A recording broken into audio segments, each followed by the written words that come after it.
বিসমিল্লাহির রহমানির রহিম। মাননীয় স্পিকার, আপনাকে ধন্যবাদ।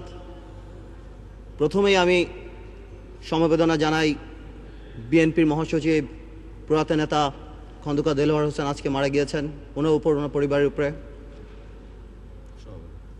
আমি ধন্যবাদ জানাই সরকারকে যে জাপান আমাদের সবচেয়ে বড় দাতা গোষ্ঠীর মধ্যে অন্যতম, তার এই বিপদে তার পাশে দাঁড়িয়েছে, এই জন্য আন্তরিকভাবে আমি ধন্যবাদ জানাই। মাননীয় স্পিকার, কোনো দেশের অর্থনীতি অনেকখানি ডিপেন্ড করে তার মিডল ক্লাস ফ্যামিলির উপরে, কত স্ট্রং তার middle class economy, middle class family দাঁড়ায়।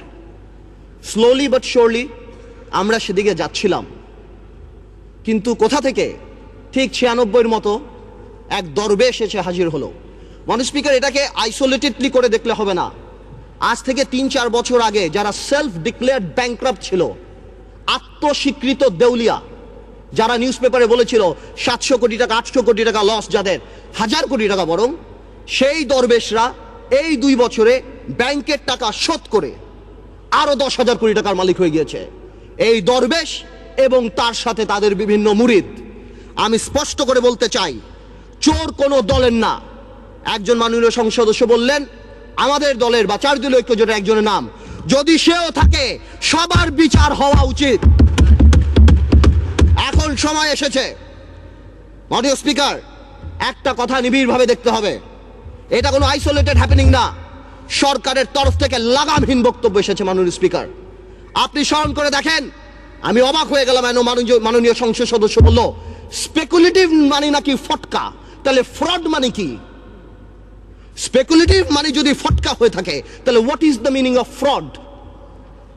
একবার মাননীয় অর্থমন্ত্রী বললেন এখানে হতেই পারে, মাননীয় অর্থমন্ত্রী বললেন এগুলি হতেই পারে। ডক্টর মশিউর রহমান বললেন this is none of our concern. Share market আমাদের কোনো চিন্তার ব্যাপার না। সরকারের তরফ থেকে তা বলা হলো, এতে বিরোধী দল দায়ী। মাননীয় স্পিকার, এই কথাগুলি শেয়ার মার্কেটকে অ্যাগ্রাভেট করেছে। তারা ট্রান্সফর্মার লাগিয়েছে, রেগুলেটর লাগিয়েছে, এটা লাগিয়েছে, ওটিয়ে লাগিয়েছে, কোনো লাভ নাই। তারা ডেকে এনে মানুষকে ইনভেস্ট করেছে। 30 থেকে 40 হাজার কোটি টাকা বিদেশে চলে গেছে। মাননীয় স্পিকার, গত 2 বছরে 12 লক্ষ বিও অ্যাকাউন্ট হয়েছে। এর আগে আরো 20 লক্ষ ছিল, এর মধ্যে 8 লক্ষ শুধু আমাদের মা বোনেরা। মাননীয় স্পিকার, আমার যদি বিও অ্যাকাউন্ট থাকে, if I have a BO account, naturally my mother, my sister, my friend সবাই আমার উপর ডিপেন্ডেন্ট থাকে। এক বিও অ্যাকাউন্ট দিয়ে 5 জন, 6 জন, 10 জন কাজ করে। আপনি জানেন বাংলাদেশে কোনো ব্যবসা বাণিজ্য এখন নেই, সারা পৃথিবীতে মন্দা। এই মুহূর্তে সবাই 2 লাখ টাকা 5 লাখ টাকা ইনভেস্ট করে 5,000 টাকা কামাই করার জন্য চেষ্টা করেছে। এটা কি কোনো অপরাধ? I can very well understand. বিজনেসে লস হবে, লাভ হবে, কিন্তু ডাক দিয়ে তো আপনি ধোকা দিতে পারেন না। বারবার ডেকে এনে শেয়ার মার্কেটে ইনভেস্ট করিয়ে তাদেরকে রাস্তায় ফেলে দেওয়া হচ্ছে। 30 লক্ষ লোক যদি স্বাধীনতা যুদ্ধে মারা যায় মাননীয় স্পিকার, তাহলে 30 লক্ষ লোক এই আওয়ামী লীগ আমলে ফকির হয়েছে। মাননীয় speaker, one thing I just don't understand. আজ থেকে 1 বছর আগে এইখানে দাঁড়িয়ে বললাম এয়ারটেলের কথা। এই এয়ারটেল 2000 কোটি টাকার শেয়ার কেলেঙ্কারি করে বাংলাদেশকে 95 কোটি টাকা স্ট্যাম্প ডিউটি দেয়নি। সারা বাংলাদেশ যখন বিদ্যুতের জন্য পাগল, এক আরবিতে 2,80,000 অ্যাপ্লিকেশন আছে বিদ্যুতের।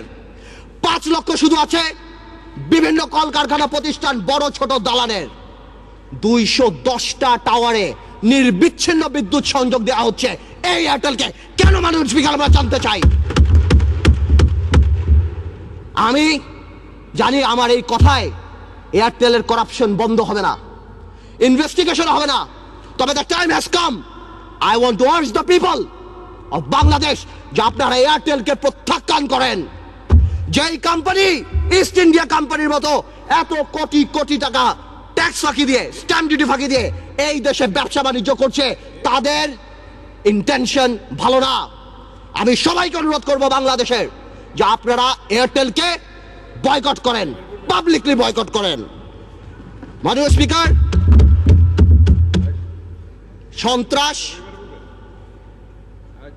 সন্ত্রাস আর পাওয়ার প্ল্যান্ট একটা কথা আমি শুধু বলবো, একজন মাননীয় সংসদ সদস্য বললেন ইলেকট্রিসিটিতে নাকি দেশ প্রেগনেন্ট হয়ে গেছেন।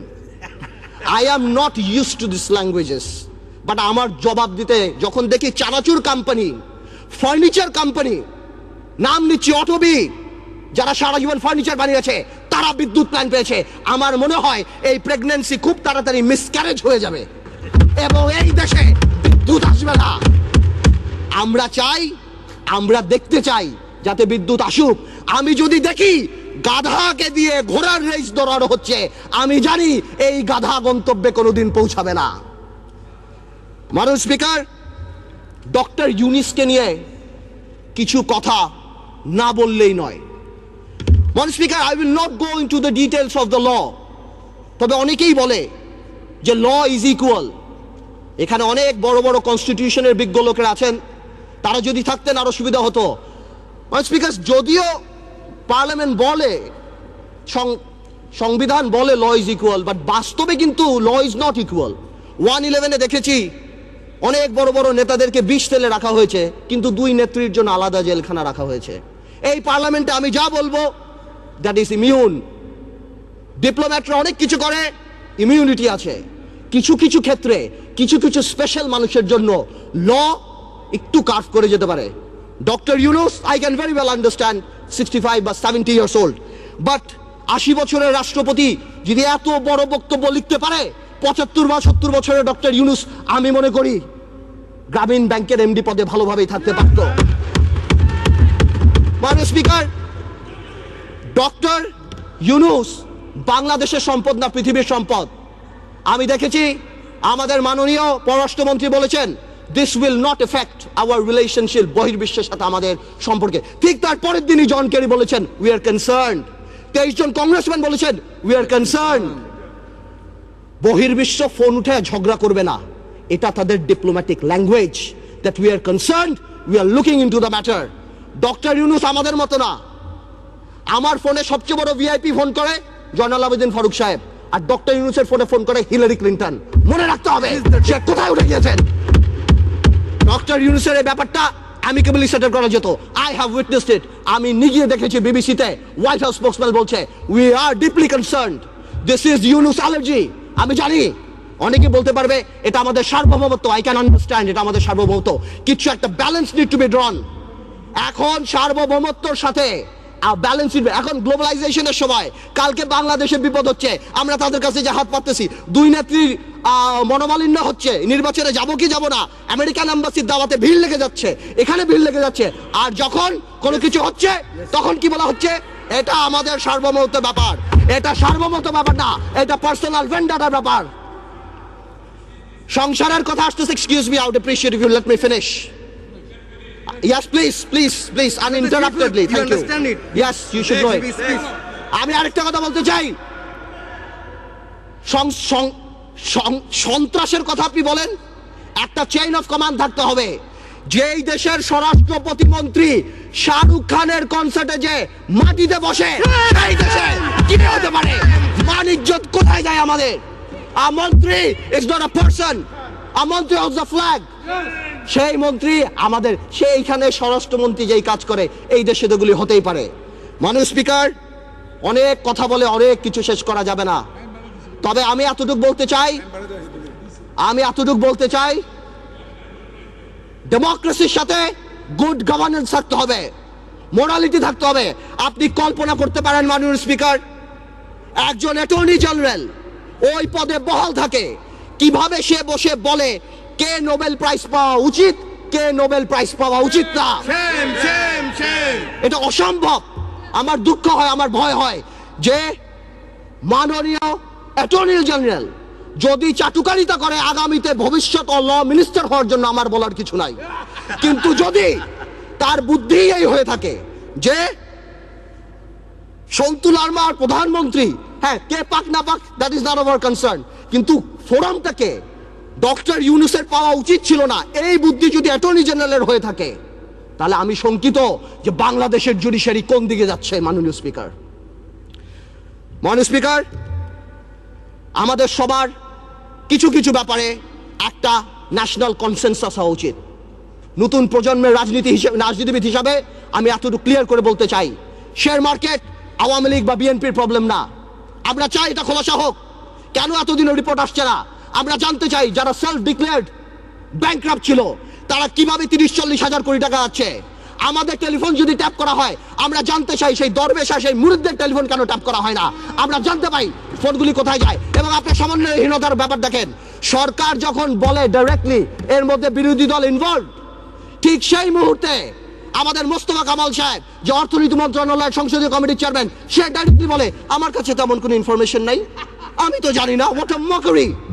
এটা প্রধানমন্ত্রী রাজনৈতিক স্টেটমেন্ট দিয়েছে। উনি ইনফরমেশন দিবে কিভাবে? মাননীয় স্পিকার, প্রথম আলোতে দেখলাম ওনার কোম্পানির 10 টাকা শেয়ার নাকি 290 টাকা হয়েছে। উনি মাশাআল্লাহ 1200 কোটি টাকা কামিয়েছেন, আলহামদুলিল্লাহ। এই টাকা দিয়ে করবে কি? 1200 কোটি টাকা দিয়ে বানিয়েছেন। এই সমন্বয়হীনতার অভাব, বারবার যে কোনো কাজে ডিউ ডিলিজেন্স ছাড়া বিরোধী দলের উপরে আঙ্গুল উঠিয়ে দেওয়া আর শুধুমাত্র বলা এখানে করাপশন, এখানে করাপশন। হাজার হাজার আজকে শেয়ার মার্কেট আবার ফল করেছে, ডেকে এনে ফল করায়। মাননীয় স্পিকার, আমি আরেকটু সময় নেব আমার এলাকা নিয়ে কিছু কথা না বললেই না। মাননীয় স্পিকার, আমার ভোলা নিয়ে আমি এর আগেও বলেছি, আপনাকে 2 মিনিট সময় বাড়িয়ে দেওয়া হয়েছে, বলুন। থ্যাংক ইউ মাননীয় স্পিকার। আমার ভোলা নিয়ে আমি কিছু কথা বলিনি। আমার ভোলার নদী ভাঙনের একটা বিরাট প্রবলেম দেখা যাচ্ছে মাননীয় স্পিকার। আমি দেখছি আমাদের 15 কোটি টাকা অফকোর্স ফান্ড দিয়েছে এলজিএডি মন্ত্রণালয়, অন্যভাবে কিছু কাজ হচ্ছে, কিন্তু এই কাজ করে কোনো লাভ হবে না আমার ভোলাতে। আমার ভোলা ইভেনচুয়ালি থাকবে না। আমি আপনার সাথে কথা বলছি, এই মুহূর্তে ভোলা 5 ফিট 10 ফিট ভেঙে গেছে। আজকে যদি এখানে মাননীয় সংসদ সদস্য তোফায়েল আহমেদ স্যার থাকতেন, অবশ্যই সে আমার সাথে একমত হতেন। আমাদের সবার দায়িত্ব ভোলার জন্য কিছু কাজ করা। ভোলাতে অনেক ইনফ্রাস্ট্রাকচার আছে, ভোলাতে অনেক গ্যাস আছে, অনেক অপরচুনিটি আছে কাজ করার। আমি আপনার মাধ্যমে সরকারের কাছে অনুরোধ করতে চাই যে আমাদের ভোলাকে বাঁচানো উচিত, নদী ভাঙন নিয়ে কিছু কাজ করা উচিত। আমি আরেকটু অল্প সময় নেব মাননীয় স্পিকার। ন্যাশনাল কনসেনসাস বা একটা ন্যাশনাল ফোরাম, এই ব্যাপারে আমি যে কথা বলছিলাম, আমরা নতুন প্রজন্ম দেখতে চাই মাননীয় স্পিকার।